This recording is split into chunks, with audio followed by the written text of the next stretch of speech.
So the main points of your speech are the body of your speech. They are what your speech is about. It is your speech. So after you finish your introduction, you're going to launch into your main points. Remember, the main point should be problem, cause, solution. Noticing a few people mixing those up. So problem is what the problem is. We're going to reveal that.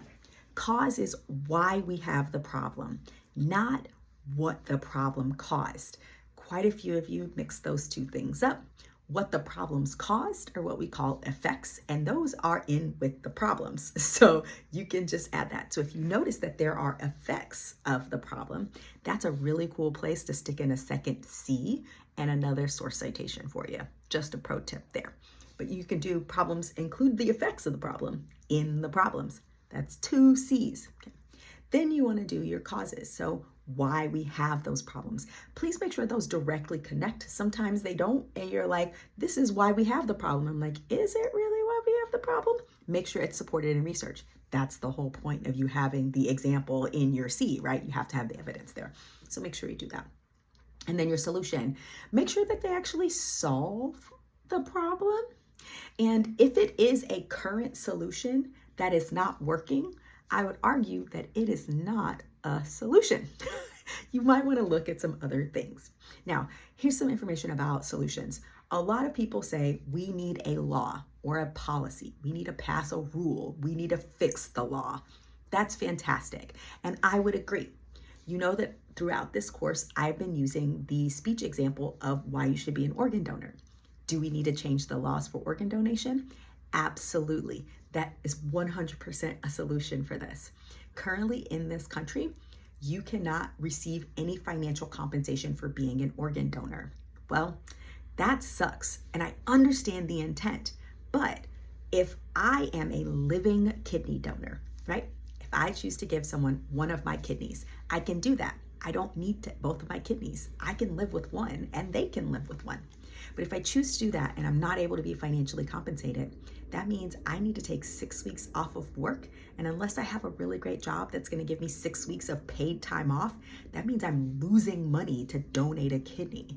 And well, I'm pretty altruistic and I love helping people out, but not to the tune of actually losing money from my job. And well, frankly, that's a lot of people. Now, that's not really me because I actually did try to give my mother a kidney and I was unable to. But that's hard. We need to change some laws. There's a flaw in there. You should at least be able to be compensated for what you've lost. It shouldn't cost me money to give you a kidney. Change the law.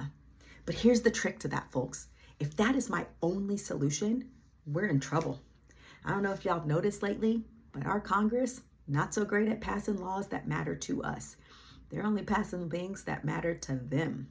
And frankly, fixing the organ donation problem in this country, not on the top of their list. So if I'm waiting for them to do that, we're in trouble.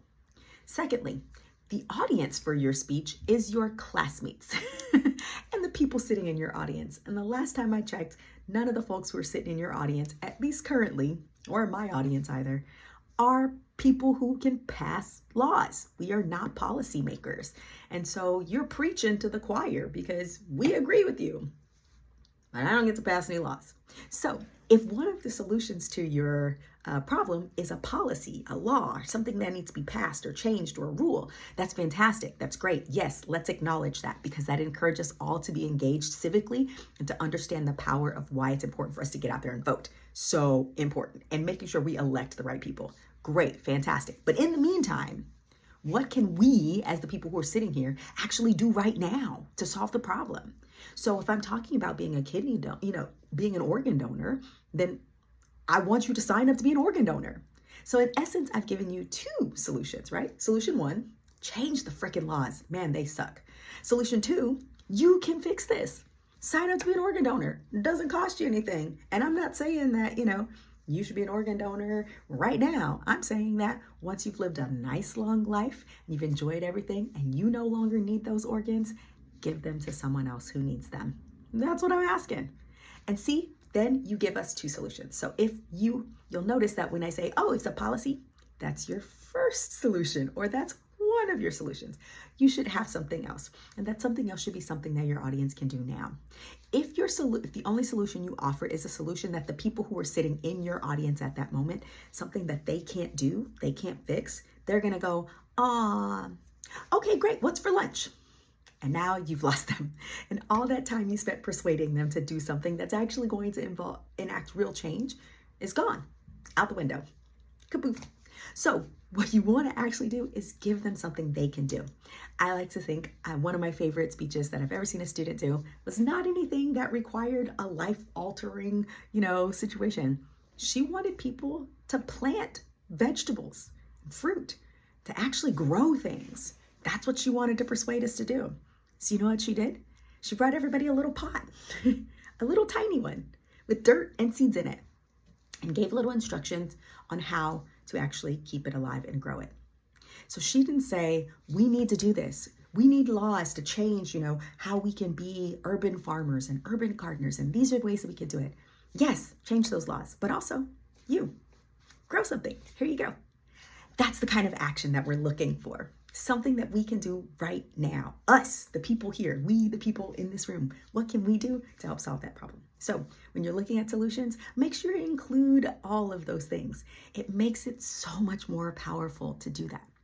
Now remember, in the structure for each one of these main points, in your problem, in your causes, in your solution, that is our C structure. That is your statement, meaning that's the thesis of that point. So what the problem actually is, you're going to state it right at the top. Then you're going to give us an example. What research do you have for that? What resource supports that, right? That's your source citation. According to the New York Times on September 22nd, 2024, it says that organ donation in this country has decreased while the number of people on the transplant list has increased, right? Okay.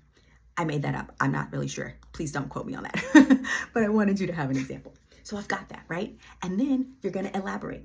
Explain that in your own words. Talk about why, what it is. Tell me that there's a lot of people waiting for organ transplants. Some people wait for years and years and years. My mother waited for 6.5 years for a transplant while she was on dialysis.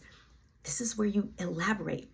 This must be in your own words. We want to hear from you. Please don't spend all of your time talking about research. I want you to expand on it. Your voice matters. So please elaborate in your own words. Repeat that same thing in your causes and in your solutions. That C structure enables you to make sure that you keep all the information that the audience needs in there to actually persuade them. But also, on a more important note, it also helps you keep the time. So if you cover all those things, you know that you don't forget anything. You're like, great, I covered it from an organizational standpoint. Really helps us keep things on track. And that is why your C needs to go on the note card. So you put C number 1 under there. So problems, statement, example, elaborate. Causes, statement, example, elaborate. Solutions, statement, example, elaborate, right? You want to do that.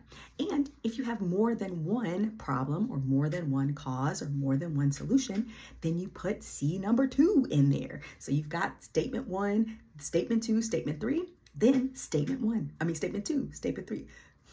I mixed that up. You got statement 1, example 1, elaboration 1, and then you have statement 2, example 2, elaboration 2. And then that helps keep you structured. It means you're always going to cover all the information you need to cover.